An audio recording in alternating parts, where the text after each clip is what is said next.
Hello beautiful people, it's a new day, it's a new dawn. Na kama tunasema ni shukrani kwa Mwenyezi Mungu for being able to see this day. It's been a long time, I don't know how many weeks, but tuko hapa. A lot have been asking tumekwenda wapi, tumefanya nini, ni nini inaendelea.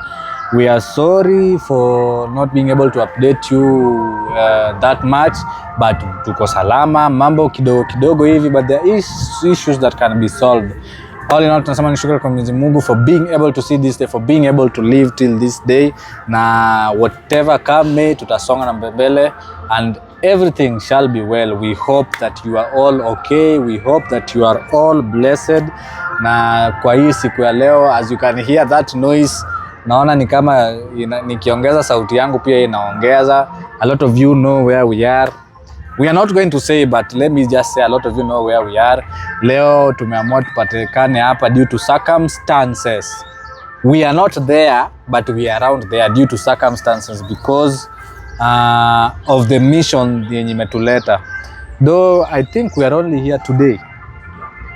I think we are only here for today, which means we will be traveling to the outskirts. Unajua nikisema outskirts of Nairobi, watu wanadhani ni mbali, sijui Kakamega, sijui outskirts of Nairobi na manishanga. Hiyo pia wacha nisiwaambie, watu wataanza kusema kuja unisalimie kule lunch. Na saa hiyo tuko mission. Na unajua tu vizuri niko njaa, sitaacha chakula. Alafu nikisha kuja nikule lunch, niende nichapwe viboko zangu. Yeah. So will be moving to the outskirts of Nairobi because of the next mission that has begun today and now. So leo tuko around huku. Hii place inaitwa aje? All in all, tunasema ni shukran. Bila kuongea, bila kusema mengi, let me welcome Mr. International. Seme 1, 2, Zaki. Yes. Hello guys, once again, Mark Mr. International. Kama kawaida tunasema Mr. Subscribe. It's another beautiful day that the Lord has made. Kama jinsi John amesema ya kwamba tumepotea, lakini pia kupotea kwa katika shughuli mawili matatu ya shughuli ya preparing to get back to the mission. Kama venye mnasikia hata sauti yenye kwa hapa, najua wengi watajua mahali tuko. But kwa siku ya leo tukasema tutakuja hapa because we will be here leo peke yake before tuondoke. So nasema shukran sana kwa wenye wamekuwa hapa. Remember to like, share, subscribe and comment katika hii channel ya Mark Sena, na pia tunakuanga na video katika channel ya Man Jonte. Go there, like, share, comment and subscribe. So today we are here na tuko tayari kusikiza ni nini ambacho tulikuwa tumepangiwa kwa siku ya leo. Sitaongea mengi ila anaweza zungumza pia yeye awasalimu. Hello guys, hope mko salama. Pia mimi niko salama. I thank God for this far and I'm blessed and I don't have much to say. Subscribe, like, share and comment. Road to 1 million subs in both channels. Yeah. Yes. Na vile tumesema tutazidi kusonga. Mambo ni mengi, masaa ndio machache. We are moving to the next round, we are moving to the next step. Mambo ya huko nyuma, kama ni ya kurudisha nyuma, tutarudi nyuma. Lakini kama ni kuyaacha nyuma, tutayaacha nyuma. And remember, let me give you a reminder, that tree that you planted can also be unplanted. Ikivunjika, a lot of you nishasikia tu fununu washaanza kuvunja miti yenye walipanda. You might not know how, but I know you know how. So kama tulikuwa hapo na wewe umepanda mti alafu mti yako tena imeenda ikakarash, really work on that. So guys, we are here with these two new faces that you can see, and I believe this is our next mission because as we were told na ile instructions tulipewa, I believe this is the next mission. And beautiful people here, they called us na wakatuambia that we have to meet. We didn't know them.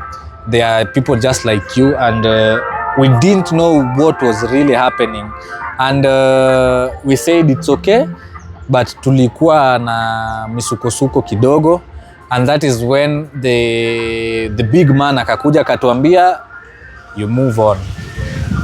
This place, you are needed in this place, so you have to move on. Now we have talked for some days with them. Now they explained to us shortly what is happening. and we had to ask for consent. Yeah, you know very well when our missions we usually give recordings, sindio, for our own safety, for their own safety, and for also the people to learn. So we asked for the consent, and it was given for us to share this lifestyle with you people, and here they are. I will give them the chance to introduce them, though wamesema we have to meet in public kwa sababu hawatujui, and pia sisi hatuwajui, so we accepted. That is why we are here today in this area. This is the best public place kwa sababu kuna some event inaendelea around huko. A lot of people wako around, so if anything happens, people are seeing. That is why we are in this place, in the public place, but I believe everything will be okay. That's why tumesema tomorrow we will be leaving. So welcome, karibuni sana. Asante. Yeah, kama kwa sasa wacha tu tuseme ndio tumekutana. Kwa sababu ndio tumekutana. Tumeweza kuwa tumeongea kwa simu lakini hatujakutana vizuri. So tutaanza fresh, tumekutana, so utatuambia tu majina, tuanzie hapo. Asanteni sana. Kwa majina naitwa Evelyn Atieno. Niko na shida ingine kidogo imenipata, na niko na mtoto yangu. Sasa huyu my daughter nimepitia maneno magumu kwa nyumba. Ikilingana na vile baba yake niko na baba yake, lakini baba yake nayo atushughuliki vizuri. Sasa vile tulikuwa na huyu, niko na huyu baba yake, na huyu baba yake nayo ameingia kwa pombe, anakunywa pombe. Sasa ndio maana nimesema niwaite mnisaidie kuangalia hii maneno kama mnaweza nisaidia. Okay. Sasa vile nilikuwa natembea nikaona nyinyi ni wazee, mnaweza nisaidia maneno juu najua mwanamke na mtoto wake wawezi maliza maneno yenye iko kwa nyumba peke yao. Sasa hiyo ndio kitu yenye imenishika kwa roho yangu, nikasema itabidi nitafute wengine wanisaidia kuelezea hii maneno, ndio sasa nijue vile sasa watanisaidia, juu wanaweza nisaidia juu kama niko peke yangu hata naweza kunywa sumu na nikufe, juu ni kitu yenye iko normal, inatakikana nisaidiwe na wengine. Sawa. Daughter, you introduce yourself to us kidogo, tujue tunaanzia wapi. Shalin. Sauti tu kidogo. Sababu yeah. This is my mom. Yeah. So I think the whole story mom has told you guys. And even ndio venye ilikuwa, everything was fine. Me and my siblings were fine. Kila kitu ilikuwa okay. But at a moment that changed. We didn't know what happened. So hata sisi hatukumuelewa, hatujaimuelewa what happened.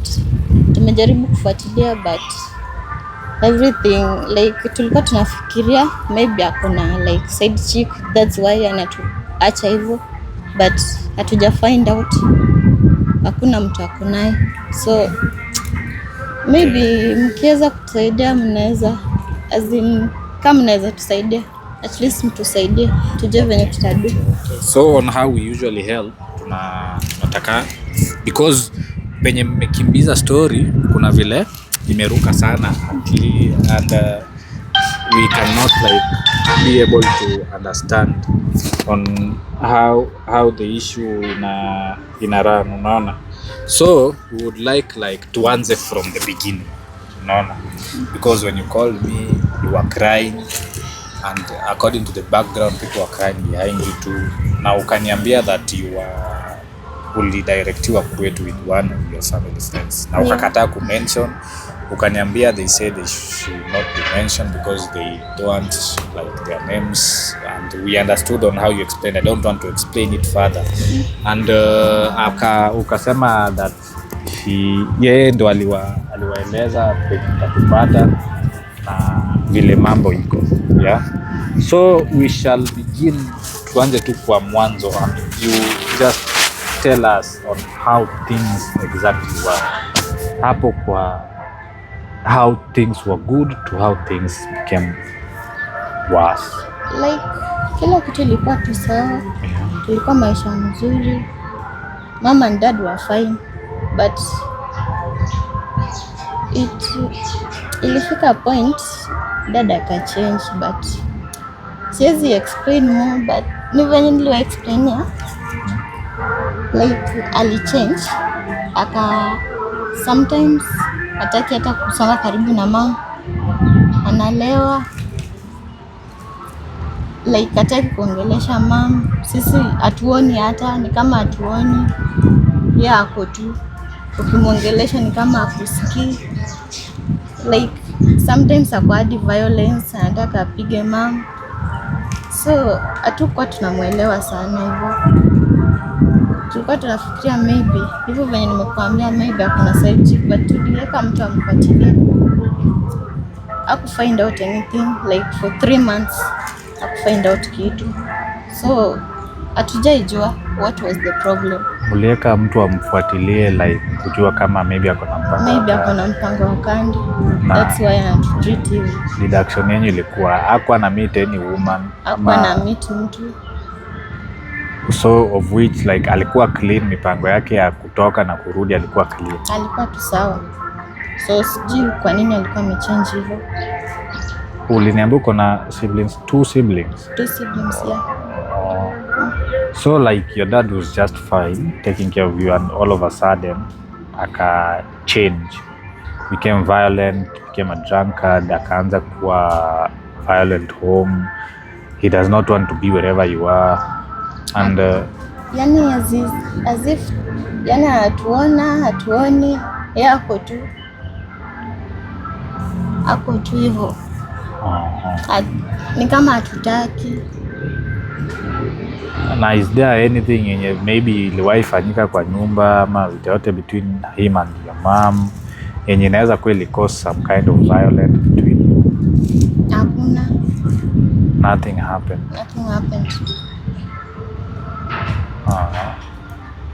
That is serious. Oh yeah, and there's something you told me that sijui mara akikuja usiku saa zingine akilewa anaongea vitu hazielewekani.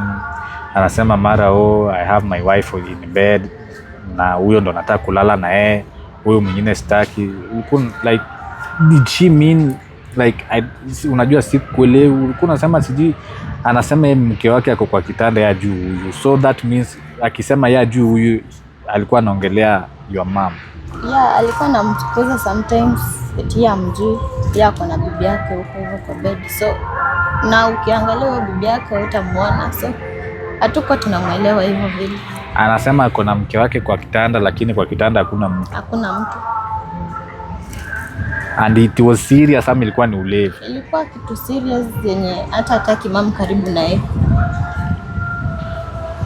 Na mama, kuna mkorofishano iliwahi kuwa ama kitu mbaya maybe ulifanya ilimkasirisha? Hakuna, yani kuna wakati alikuja late, anaendaga kazi anatoka saa 12 na anakuja saa 3 usiku. Sasa kuna siku yenye alirudi late, alikuja saa 7, kumuuliza umetoka wapi sai? Yani anaanza tu polepole kukasirika. Sasa hadi anaona kama mimi sio mtu mbele yake, mimi sio kitu yenye anaweza ongea na yeye. Juu nikimuuliza hiyo maneno naona ana change. Amefanya hivyo karibu wiki mzima. Nikimuuliza, ilifika wakati yenye nimenyamaza. Sasa nikakaa na mtoto wangu chini nikamuelezea, babako siku hizi amechange, anakuja anatoka late, nataki hata nimuulize. Mimi kuna vile nafikiria maybe anakaa nje, kuna mpango wa kando ako nayo nje. Sasa ndio maana nikimuuliza anataka tu anipige. Kuna siku alikuja late akanipiga, ilikuwa saa 7 ya usiku. Akanipiga, sasa vile alinipiga nikapiga nduru nikatoka nje. Sasa vile nilitoka nje, kuna baba mwenye alitoka nje, alitoka akaniita polepole. Kwenda nikamuelezea vile iko. Ndio akarudi akamuongelesha polepole. Sasa vile alimuongelesha ndio nikaona amerudi kidogo kidogo. Sasa kitu yenye alikuwa nafanya ni chakula hakuwa ananipea. Alikuwa naenda kazi lakini mali alikuwa anapeleka pesa sijui. Sasa watoto walikuwa wananiuliza, mama, na mko aje na baba? Juu naona hata atukuli vizuri, maisha yenye tuko nayo sio ile maisha yenye tulikuwa nayo kawaida. Sasa unajua hadi naogopa kujibu mtoto vile mimi najua. Ndio maana niliona nitafute wenzangu wenye wanaweza nisaidia. Ndio maana niliwatafuta. Sikia maneno Mr. Max. Sikia Maneno ni mengi. Caution men, be simple with women. Na kama unaona kuna shida kwa ndoa, heri mkae chini. Kama unasema utaki ndoa, mkae chini muongee, useme yenyewe hii ndoa imenitosha. Uondoke uende, badala ya kuwa violent with the family. Yeah. So Mr. Max, unasikia hapa that mzee amekuwa violent out of nowhere na ana mpango wa kando na anasema ako na mke. Yeah. Nao wamefanya uchunguzi wakapata huyo mwanamke ama Did you get any side chick? There was no side chick. Hii story yenu inachanganya. Mzae anasema ako na mke, lakini amuoni mke ni nani. Like tumemfuatilia huyo mke uonekana everywhere kwa simu. Hakuna. Anaenda kazi, anarudi tu hivyo. Sometimes anaenda tu analewa anakuja hivyo tu. Mko sure mmemfuata mkasema huyu ndio huwa ameenda job, ndio huwa ameenda kazi, ndio huwa alikuwa anafuatiliwa? Hakukuwa na mwanamke. What can cause a man to be like that if there is no side chick? Unajua muenda pia labda hao unatueleza kama kuna kitu ambayo washaifanya. Unajua inaweza kuwa kuifanya leo lakini labda uliifanya kitambo. So amekuwa akiweka hiyo machungu mpaka walio. So hao wanaweza kuelezea. Kitu hakuna kitu happen. Kujua hakuna vile mshamkosea mahali akaiweka kwa roho, hakuna vile unaweza fikiria. Hakuna. Mama ndo atueleze. Unajua sasa yeye ndo alianza na yeye kitambo. Huenda mama alifanya kitu lakini hataki kuisema. Kitu yenye nilifanyia huyu hakuna. Sasa vile tulianza tu vizuri, tukaishi maisha poa vizuri sana. Sasa ikifika tu time yenye nilizaa watoto, sasa ndio sijui kama marafiki walimdanganya. Unajua kuna vile wababa nayo pia na moshene yao wanaweza kaa chini na wapige story, akirudi kwa nyumba anageuka. Sasa sijui juu unajua hata nikijaribu kumfuatilia hata hakuna kenye napata juu. Sasa yeye anakuja tu mara amekula, nikimpea chakula hataki kukula. Hata saa zingine alichukua hizo vyombo, alichukua hizo chakula karibu anipige na hizo chakula nikalenga. Nikamuuliza mbona sasa unafanya hivyo? Akaniambia mimi hizo ni nini unanipea? Nilikuachia pesa ya chakula na unaniletea mboga. Nikasema sasa hiyo tu peke yake ndinafanya unirushe na unipige na chakula. Lakini sasa hata wewe unaweza achia ya nyama unipige mboga. Sasa pesa yenyewe iko inatosha nyama. Si ilibidi apike sukuma. But dada kwa anataka hiyo. Alikuwa anataka ongezewa apikiwe nyama. That's why. Na apart from mambo na nyama kuna hii weird behavior anakuanga nayo ama nimesikia kusema sijui kilala kwa kitanda sijui. Sasa hapo hata sisi wenyewe tuelewi juu ananishow. Mam ataki mam karibu naye. Hata asilale kwa hiyo kitanda. Eti hakuna bibi yake huko. Na hiyo kitanda yenyewe ukiangalia hakuna mtu huko. Nilisikia kitu kiongea kwa simu. Ulisema kitu kama ati mzae anamon akilala.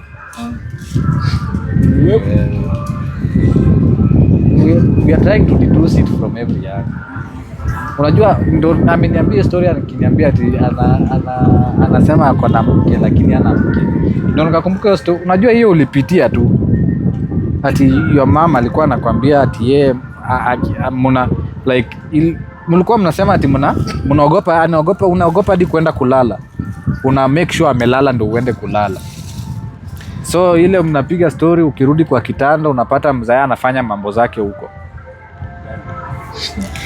Sasa hapo nikiendelea kidogo juu unajua sasa kuna maneno mengine hata haifai niongee mbele ya mtoto. Sasa huyu ikilingana na time yenye anakuja kitu saa 7. Sasa akifika saa 7 si anapata kama nimelala. Anabisha mlango na nikiamuka nimfungulie mlango, anasukuma mlango hivi. Sasa kusukuma mlango si nikakaa tu kando ya mlango hivi, na najua nilimpea chakula kanirusha na chakula. Sasa hiyo the following day sikumpea chakula, vile aliingia akaingia tu direct kwa kitanda. Akasema karibu na yeye hataki kuona mtu. Sasa mimi hiyo siku nilikaa kwa kiti, sikulala. Sasa vile sikulala, siku ingine yenye inafuata akakuja, nikaenda kulala na yeye. Sasa unajua kuna vile bwana akilala na bibi yake, kuna vile wanaweza cheza kiasi. Hiyo nayo hataki, hakuna.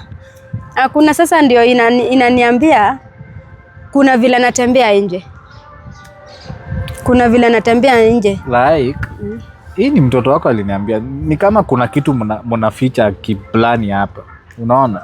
Maybe mnaona ni kama si kitu serious, ama maybe mnaona ni kama ni kitu yenye amfai kusema nje. It's okay for us, you can tell us anything. Unaona? Like usiku, this statement I remember very well because I want to clear up every statement yenye mliniambia ndio nikuwe able kuwasaidia vizuri. Unaona?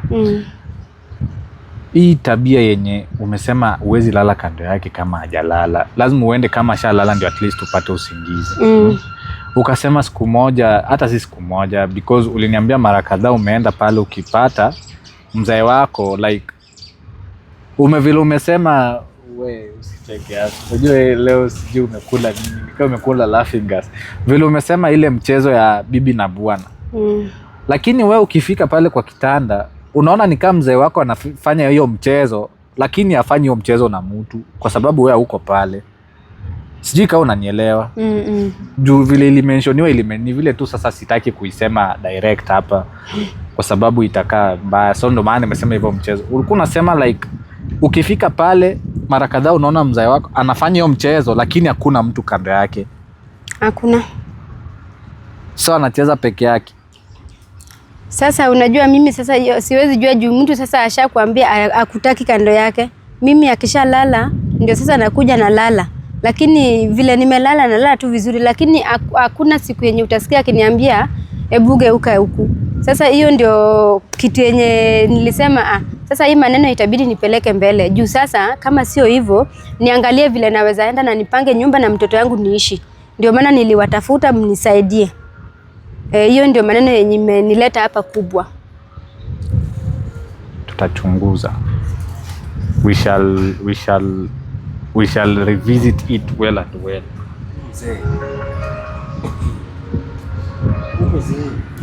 Ndio bado hapo sijaguzia vizuri kwa sababu I think ni wewe uliniambia. Ama maybe wewe hutaki kusema kwa sababu umenyamaza sana. Anafanya nini? Hapo ndio inaleta msikio. Unajua Mr. International. Unajua kuna vitu zingine lazima tucheze za undani. Unajua za undani. Anacheza peke yake. Kucheza. Unajua mtu anaweza chukua dunia na unajua okay, I know it's about respect, but you're the one who told me, but in as much as it's about you want to respect your father's name, but we are trying to also help your family. Yeah? Ama ni wewe ulimpata si mama yako alimpata? Like unajua according to, ama ni mimi nimepicture vibaya. You told me that okay, acha kusema your father. You told me that the man was playing not by himself, with someone by himself. Like ni kama ile mambo inafaa kufanywa watu wawili, anafanya na watu wawili lakini huo mtu wawili hayuko ama alikuwa naota. Okay, like nilimget but sikuelewa juu alikuwa peke yake. So sikuelewa ati alikuwa na nani, alikuwa anaifanya ndio but like sielewi. So maybe kuna ka spirit alikuwa na do nayo juu mimi sikuwa naona mtu mwingine, namuona yeye peke yake na yeye naye ako busy. Umesema mzee yako busy but you don't see. Busy with who? Sikuona mwenye alikuwa busy na insist daily kuna yako na bibi yake. Ako na mtu hapo. Unaona hapo ndo sasa mambo iko. Unaona? Hii anasema ako na mke wake asione mtu pale. Yenye hadi anafukuza mam. Si ndio? but ukasema several times unasikia sauti but you know mom is out, but you hear the voices. So when you go to check unapata maajabu. Napata yeye peke yake, hakuna mtu mwingine. Pata kuuliza doing what, nikakumbuka wewe ni mtoto wake, so acha nisivuke huko. Na huyu mzee ako wapi?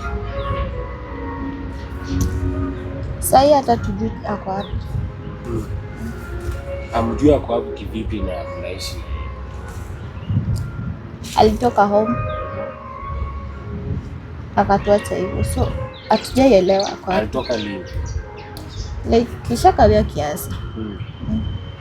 Iko na muda. So sasa yuko mamjamuona for how long? Like months hajarudi. Months. So months. So alitoka tu na akaenda. Alienda hajarudi. Tumejaribu kumtafuta.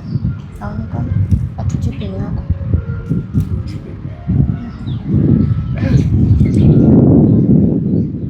Mbona vile mambo ni mweche.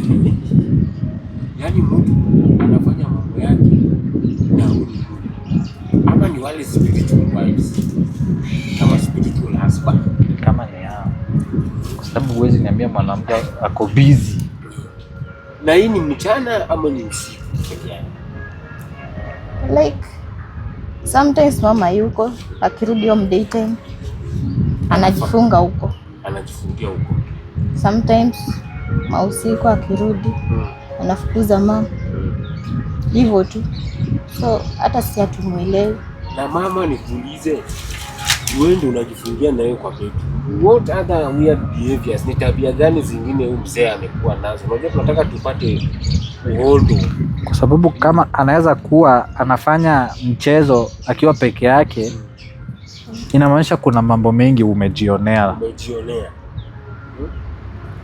Kuna yapi ambayo umejionea mkijifungia kwa bed ndio at least? Unajua lazima tupate information ndio tuweze kuingia katika hii shughuli yenu. Kama tuko na full information ndio tuweze kujua vile tunaweza handle hii situation. Sasa huyu mwanaume kuna siku yenye tulikuwa tunalala na yeye, tulikuwa tunalala vizuri. Sasa ikifika kitu saa 9 anaota. Mimi nasikia akiita Rose. Rose. Rose nakuita.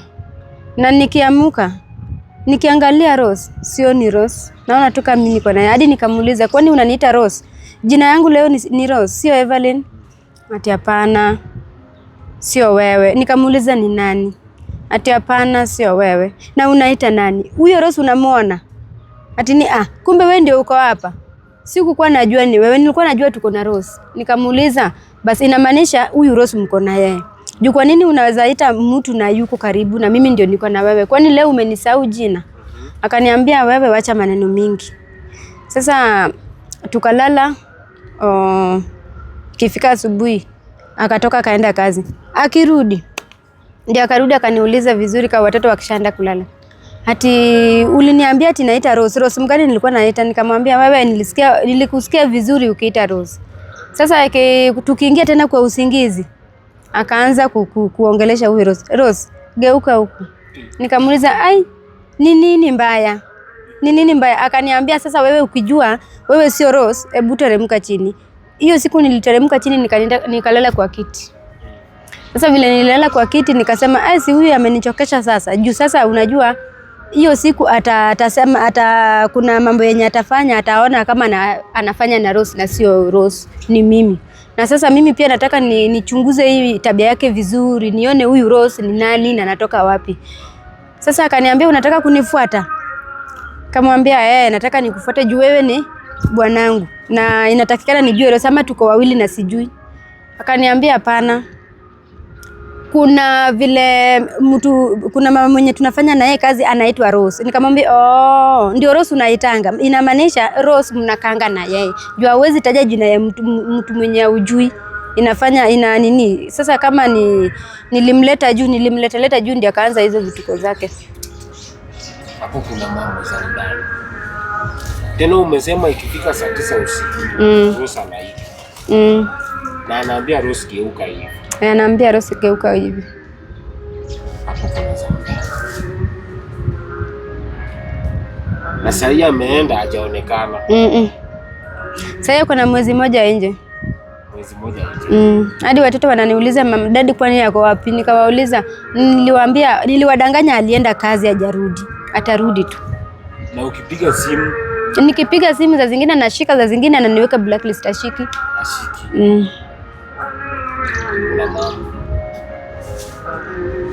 Na akishika ananiuliza unataka nini? Si uko nyumbani? Nikamuuliza sasa kama niko nyumbani sasa ni mwezi mmoja. Sikuoni, sijui uko wapi. Watoto nao wamenichokesha na kuniuliza mama, babako wapi? Babako wapi? Najibu watoto aje. Wewe ulitoka ati unaenda kazi, hata hiyo pesa yenye unafanya hata sioni inaenda wapi. Hata unitumii pesa. Zile dawa unaniambia hata sijui inamezwa vitani. Ya nini? Hii dawa unasema sijui sijui Ya kulala. Ndio tunaenda mwisho mwingine hapa. Sijui kwa tu kuna mtu anapesa na dawa za kulala sijui afanye.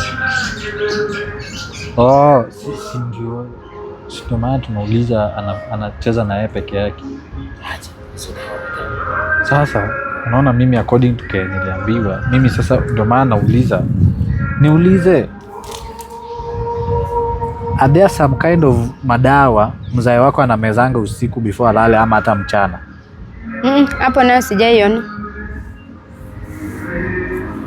Ushaiona? Ndio, kulikuwa na madawa zingine. Niliona like 2 times sasa. Shaona. Anameza. At that moment when alikuwa atoka. Ndio alale. Sasa dawa za kulala ni Piriton. Hazikuwa Piriton. So kuna zenye anameza. Ndio. Zilikuwa zimewekwa aje kwa karatasi, juala aje? Ama zinakaa aje hizo dawa? Like siwezi recall vizuri. So akilala Sasa ndio nasema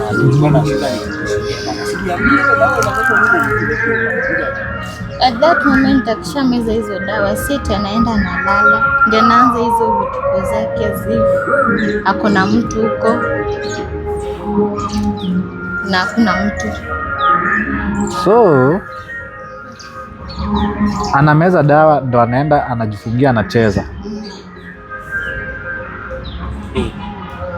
Ana ni Ana hiyo ni dawa ya kulala. Hii kulala inafanya nini? Si ndio hiyo sasa. Hapa we have to go deeper. Unaona, we have to go deeper. Hapa ni tutafute vile tutajua. Number 1, tutafute huo mzee kitu ya kwanza. Number 2, tutafute ni nini yeye inafanyikanga kwa hiyo bedroom na kwa hiyo nyumba. Na kitu inaniambia kwa roho, kuna vitu mingi sana umeona. Mingi sana, zingine bado hujatuambia. Mingi sana zenye hata mama, ama unaogopa mama yako anaweza hata kuja. Unaona, saa zingine unaweza jipata ati unaonyeshwa vitu, si ati kwa sababu unafaa kuona, kwa sababu unafaa kuona juu maybe kuna vile amefungwa macho angeziona. Unaona, so wewe ndio universe imeona ikuonyeshe. Maybe because I believe there are some things that you have seen that you don't. I don't know if it's because your mom is here. Unajua maybe hata naogopa nini wanaona. Sasa mimi kama mimi ni mwanzake. Ama tutawaacha mmoja kwa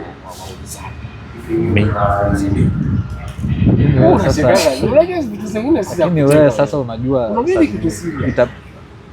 ama tuwapatie space wanawake muongee. Sijui. hapana. Uko sawa? Niko sawa. Kuna I feel like there are some very serious informations that na kwa nini ananiambia ni wewe umeona? Ni wewe unajua.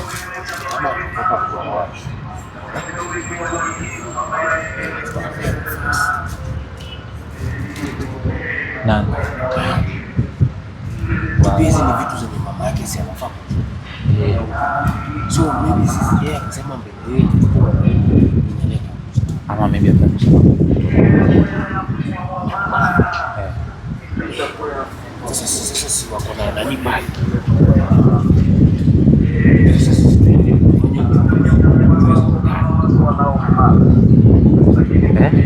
Unasema sisi tutawaacha leo.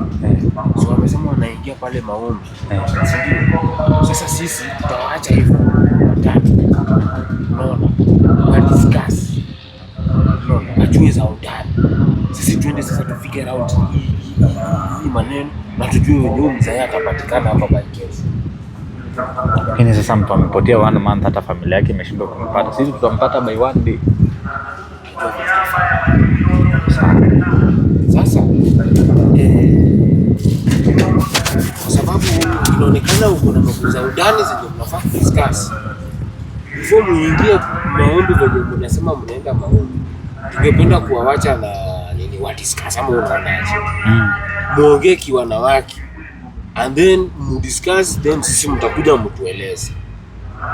Yeye atakuja atatueleza. Msijali, tunapeleka tu polepole. Kama mtu aliwatuma kwetu, sisi tutawasaidia. Ni sawa mtu amini hadi leo hata mjatukaribisha home tukunywe chai, hata tunywe. But it's okay, it's your privacy, sisi hatutagongana nayo. But in fact tunatoka hapa leo na because sisi pia tuliambiwa tukuje tuwasaidie, si ati nyinyi peke yenu mliambiwa tukuje hata sisi tuliambiwa tukuje tuwasaidie. So tunafanya leo, kitu ya kwanza, nyinyi she's a safe space, mnaweza ongea. Sisi na ile connection tuko nayo kidogo, tunaenda kuleta huo mzae. Tuta make sure tumempata. Unaona? Tukuje tukae chini atueleze ni nini inamfanya, because you are his family and you are supposed to be living well, na mambo mingi haifai kuwa, and if ali change to all of a sudden it means that there is something that ilifanya akabadilika za undani. Yeah, kwa sababu kuna hiyo mambo ingine umeguzia hapo, ndo naona tunaanza nayo hapo ni deep. So nyinyi tutawaacha nyinyi muendelee kuongea. Yeah, sisi tuende tuache discuss. Wajua